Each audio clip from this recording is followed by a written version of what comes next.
Sa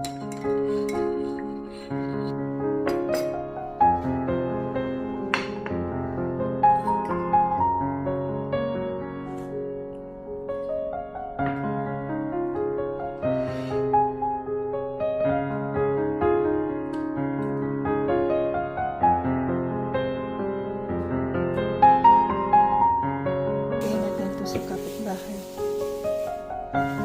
Ito yung prutas dito. Dates. Sa hilaw pa.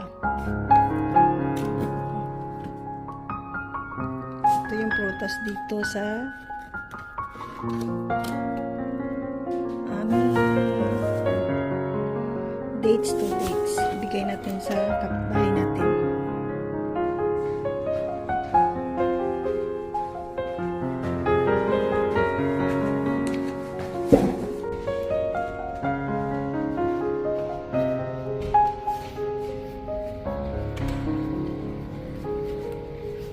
Lisna? Lisna? Lisna? Mukhang ito. Naglinis siya doon. Ito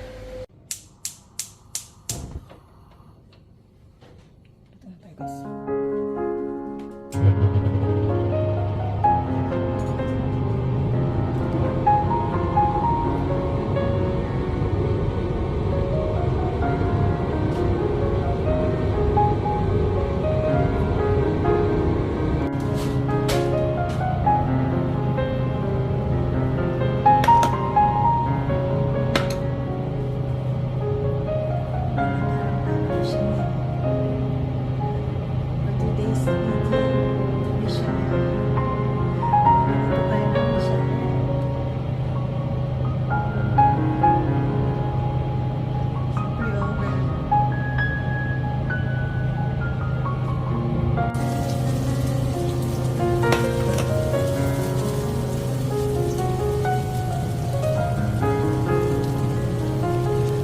Lulutuin ko po ngayon ay bechamel. Nauna ko pong niluto yung karne dyan. Yung giniling na karne para sa bechamel natin.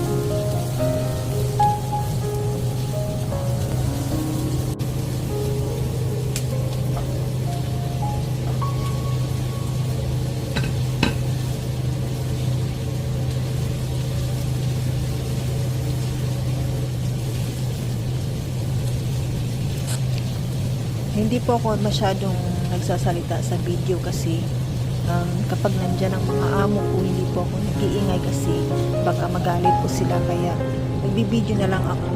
Pagpasensya niyo po kung wala po akong boses sa pag-video ng pagluluto kasi nandyan po ang mga amo ko. Kapag nandyan ang amo ko, at saka parang maingay din kasi kapag nagsasalita ako sa kusina, baka maano sila magalit.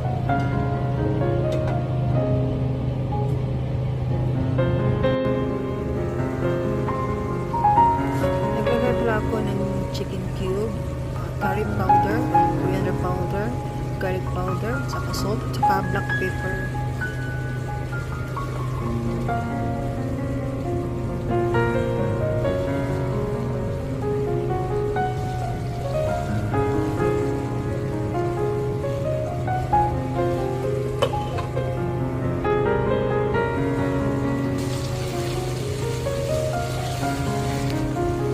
Saka tomato paste po yan, pampangkulay lang para pumula yung karne.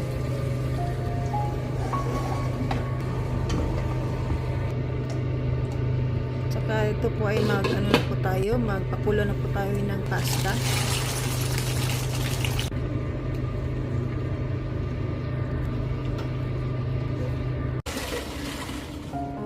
Yan po ay may streamer po dyan sa baba po. Hindi po yung tinapon ko lang dyan sa sink. May po yan, streamer, po yung salaan ba. Saka yan po ay magluluto na tayo ng yung sauce niya ng bechamel. Garlic crush po yan. Harina, kunting harina lang po.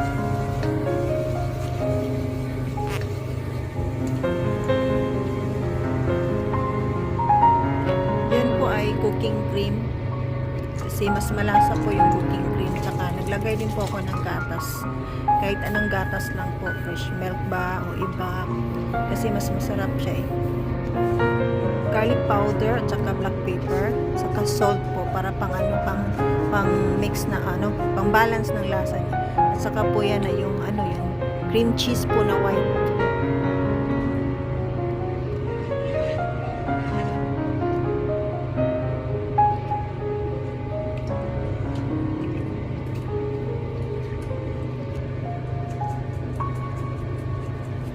Saka po yan ay isang parmesan na cheese. Saka kailangan mo yung halu-haluin hanggang sa yung niya konting sticky.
Yan ay nagutom na naman ako para pang tanghalian ko yan, yung kamote tops.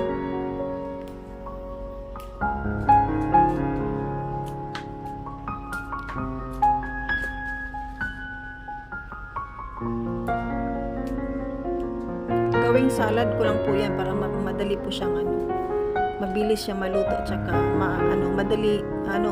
mabilis maluto at makakain din tayo ng mabilis.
guys.